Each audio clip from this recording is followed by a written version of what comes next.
दोस्तों, रक्षा क्षेत्र में भारत को आत्मनिर्भर बनाने के प्रयास तेज कर दिए गए हैं।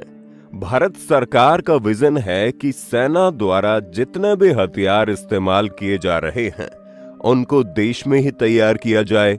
अगर कोई विदेशी कंपनी उन हथियारों का निर्माण कर रही है तो उसको भारत में अपने प्लांट स्थापित करने होंगे और उस हथियार का निर्माण भारत में ही करना होगा।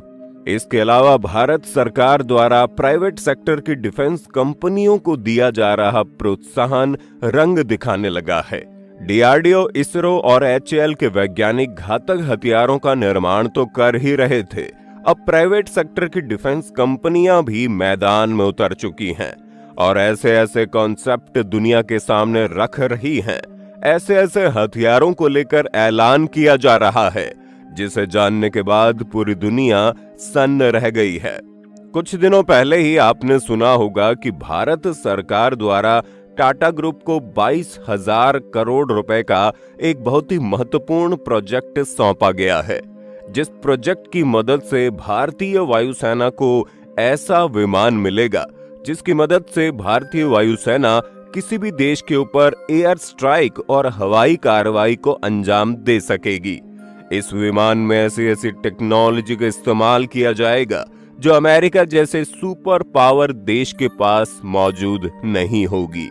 अगर टाटा द्वारा इस प्रोजेक्ट को सफलतापूर्वक कंप्लीट कर लिया जाता है तो इस मामले में चीन भी हमसे पीछे हो जाएगा, क्योंकि एशिया में भारत ऐसा पहला देश होगा जो ट्रांसपोर्ट विमानों का निर्माण करेगा। यानी कि यह खबर चीन के लिए किसी अटैक से कम नहीं है। लेकिन दोस्तों, ड्रैगन को दूसरा अटैक पड़ने वाला है, क्योंकि आज की इस वीडियो में मैं आपको जो अपडेट देने जा रहा हूं, जो जानकारी निकलकर सामने आ रही है, यकीन मानिए उसे सुनने के बाद आपका सीना गर्व से चौड़ा हो जाएगा। वीडियो में अंत तक बने रहिए। दोस्तों, टाटा द्वारा C295 ट्रांसपोर्ट विमानों का निर्माण किया जाना सिर्फ एक ट्रेलर भर है। भारत के सुपर पावर बनने की पूरी पिक्चर बाकी है और इस पिक्चर में ऐसे ऐसे सीन आने वाले हैं जिसे देखने के बाद आप भी भावुक हो जाओगे। दोस्तों, टाटा ग्रुप के बाद अब ऑटोमोबाइल सेक्टर पर राज करने वाली कंपनी महिंद्रा डिफेंस सेक्टर में तूफान लाने की तैयारी कर रही है। ये तूफान ऐसा होगा जिससे चीन जैसे देश भुनगे की तरह उड़ जाएंगे। उनकी सारी टेक्नोलॉजी धरी की धरी रह जाएगी। दरअसल दोस्तों, भारत की सड़कों पर अपनी गाड़ियों से लोगों के दिलों पर राज करने वाली ऑटोमोबाइल कंपनी महिंद्रा अब भारतीय वायुसेना के लिए ऐसे ट्रांसपोर्ट विमान का निर्माण करने जा रही है जिसका इस्तेमाल करते हुए न केवल सैनिकों और गोला बारूद को चुटकियों में बॉर्डर तक पहुंचाया जा सकेगा, बल्कि इसका इस्तेमाल करते हुए दुश्मन पर अटैक भी किया जा सकता है। इस विमान का नाम है C390 मिलेनियम। ये एक मल्टी मिशन एयरक्राफ्ट है जिसको बनाने में ब्राजील की कंपनी एम्ब्रेयर महिंद्रा की मदद करेगी। आपकी जानकारी के लिए बता दूं कि इंडियन एयरफोर्स अपने बेड़े से पुराने हो चुके AN-32S मीडियम ट्रांसपोर्ट एयरक्राफ्टों को बदलना चाहती है और इसके लिए अरबों डॉलर का कॉन्ट्रैक्ट जारी किया गया है।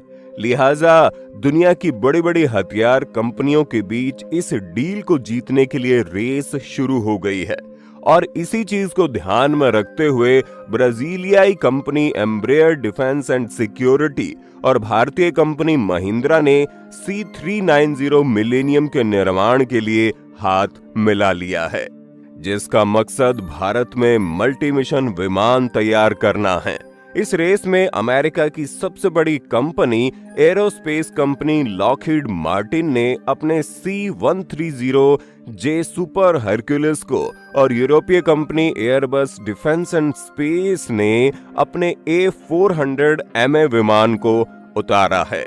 लेकिन भारत सरकार का प्लान है कि ऐसे विमानों को सिर्फ मेक इन इंडिया के तहत ही तैयार किया जाएगा और टेक्नोलॉजी ट्रांसफर की बात भी कही गई है। ताकि विमानों के स्वदेशीकरण को बढ़ाने और भारत में डिजाइन, एकीकरण और विनिर्माण प्रक्रियाओं सहित एक समर्पित विनिर्माण लाइन स्थापित करने के तरीके का निर्माण किया जा सके। मोदी सरकार की कोशिश भारत को विमानों के निर्माण, रखरखाव, मरम्मत और ओवरहाल का क्षेत्रीय केंद्र बनाना है, ताकि एशिया में भारत का डंका बजे और चीन जैसे देश पीछे छूट जाएं। दोस्तों, भारत सरकार द्वारा जितनी भी शर्तें रखी गई हैं, उन सभी शर्तों को ब्राजील की कंपनी एम्ब्रेयर पूरा कर रही है। यानी कि विमानों का निर्माण भारत में भारत की किसी कंपनी के साथ मिलकर टेक्नोलॉजी ट्रांसफर के तहत किया जाए। मीडिया में किए जा रहे दावे के अनुसार ये बात कंफर्म हो चुकी है कि भारतीय वायुसेना के लिए C390 मिलेनियम विमानों का ही निर्माण किया जाएगा, जिसे महिंद्रा द्वारा बनाया जाएगा और इसको बनाने में एम्ब्रेयर महिंद्रा की मदद करेगी।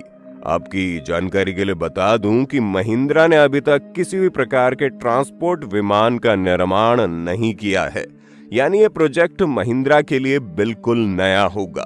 लेकिन ऑटोमोबाइल सेक्टर में महिंद्रा जिस तरह से राज कर रहा है, उसको देखकर अंदाजा लगाया जा सकता है कि कंपनी इस प्रोजेक्ट को सफलतापूर्वक कंप्लीट कर लेगी और भारत को उस मुकाम तक पहुंचा देगी जहां तक पहुंचने के बारे में चीन जैसे देशों ने सपने में नहीं सोचा होगा। दोस्तों, ये समझौता भारत सरकार की medium transport aircraft procurement project के तहत किया गया है, जिसके तहत भारत में ही इस विमान को बनाने की फैक्ट्री लगेगी और यहीं पर विमानों को तैयार किया जाएगा। लेकिन इनका इस्तेमाल सिर्फ भारतीय वायुसेना द्वारा ही नहीं किया जाएगा, बल्कि इनको दूसरे देशों को भी एक्सपोर्ट किया जाएगा। यानी इस प्रोजेक्ट के जरिए भारत को जबरदस्त फायदा होने वाला है। देश में रक्षा विमान उद्योग और एरोस्पेस इकोसिस्टम को बढ़ावा मिलेगा। दोस्तों, जब किसी ट्रांसपोर्ट विमान का निर्माण किया जाता है, तब उसमें लगने वाले कई सारे पुर्जे दूसरी कंपनियों द्वारा बनाए जाते हैं।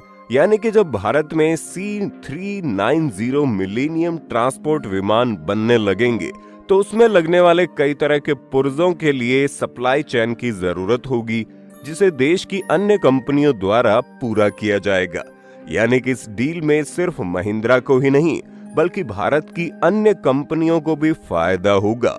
इसके अलावा जब भारतीय इंजीनियर किसी विदेशी कंपनी के साथ मिलकर ट्रांसपोर्ट विमानों का निर्माण करेंगे, तो उनको ट्रांसपोर्ट विमान बनाने का अच्छा खासा अनुभव भी प्राप्त हो जाएगा। तो दोस्तों, चलिए जानते हैं C390 मिलेनियम ट्रांसपोर्ट विमान की ताकत के बारे में। दोस्तों, C390 मिलेनियम मीडियम साइज का ट्रांसपोर्ट विमान है, जिसकी पहली उड़ान ब्राजील में 3 फरवरी 2015 को हुई थी। 2019 में इसे सबके सामने पेश किया गया था और अब तक 9 C390 मिलेनियम ट्रांसपोर्ट विमान बनाए जा चुके हैं। इसका इस्तेमाल ब्राजील, पुर्तगाल और हंगरी की वायुसेना कर रही है। यानी कि दुनिया में कई देशों द्वारा इस ट्रांसपोर्ट विमान का इस्तेमाल किया जा रहा है। अगर भारत द्वारा इस विमान का निर्माण किया जाता है, तो कई देश इसको खरीदने के लिए लाइन में आगे आ जाएंगे। इस विमान को 3 लोग मिलकर उड़ाते हैं, जिसमें 2 पायलट और 1 लोड मास्टर होता है। ये 26,000 किलोग्राम का वजन या 80 सैनिक या 74 स्ट्रेचर और 8 अटेंडेंट या 66 पैराट्रूपर्स को लेकर उड़ान भर सकता है। यानी कि LAC पर यह विमान चीन के खिलाफ गेम चेंजर साबित हो सकता है।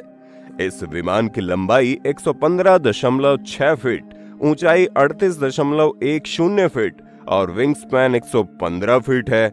इस विमान में एक बार में 23,000 किलोग्राम फ्यूल आता है और उसे पूरे साजो सामान के साथ एक बार में 5,020 किलोमीटर की रेंज तक उड़ान भरने की ताकत देता है।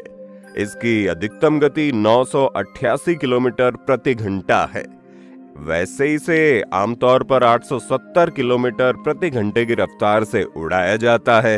ये अधिकतम 36,000 फीट की ऊंचाई तक जा सकता है। इसमें 3 हार्ड पॉइंट्स दिए गए हैं, जिनमें पोर्ड रॉकेट्स, IR राफेल लाइटनिंग या IFR कोब हैम 900 CE जैसे हथियार लगाए जा सकते हैं।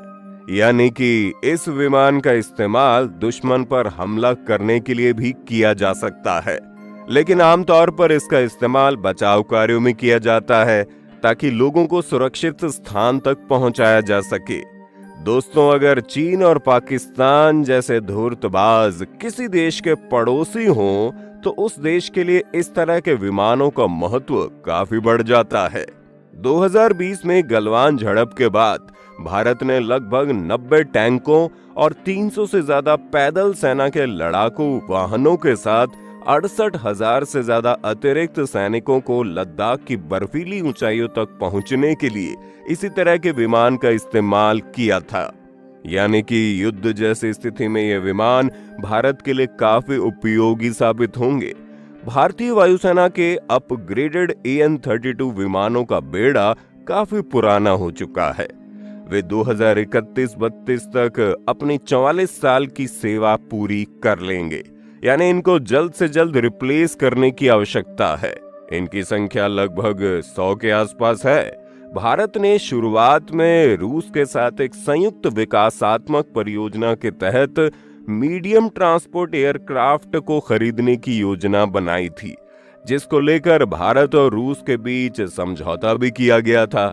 इस समझौते के तहत भारत को 45 विमान खरीदने थे और रूस को लगभग 100 विमान खरीदने थे, लेकिन ये सौदा 2016 में फेल हो गया था, क्योंकि दोनों देश विमान के इंजन और डिजाइन के बारे में किसी निष्कर्ष तक पहुंचने में नाकाम रहे थे।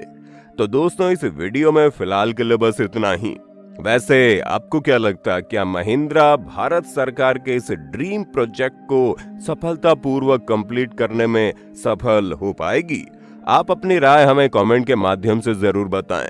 अगर अभी तक आपने अपने इस चैनल डिफेंस नॉलेज शो को सब्सक्राइब नहीं किया, तो प्लीज चैनल को सब्सक्राइब कर बेल नोटिफिकेशन को भी ऑन कर लें, ताकि आने वाली वीडियो की अपडेट आपको समय से प्राप्त हो सके।